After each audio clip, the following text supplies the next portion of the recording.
سورہ واقعہ ہر رات میں پڑھنا رزق کو وسیع کرتا ہے۔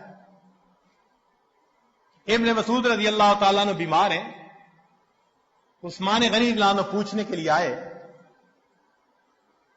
فرمایا کہ اللہ کا حاجہ کوئی ضرورت ہے؟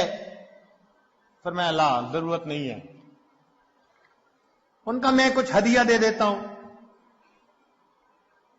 ضرورت نہیں، آپ کا بیٹا نہیں، بیٹیاں ہی ہیں ساری،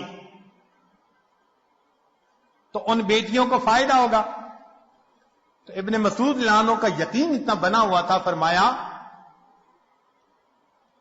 کہ میں نے اپنی بیٹیوں کو سورہ واقعہ سکھائی ہے، وہ ہر رات کو پڑھتی ہیں سونے سے پہلے۔ اللہ کے حبیب صلی اللہ علیہ وسلم نے فرمایا من قرأ سورۃ الواقعۃ کل لیلۃ لم تصبہ فاقۃ ابدا، ہر رات سونے سے پہلے جو سورہ واقعہ پڑھے اس کو کبھی فاقہ نہیں آ سکتا۔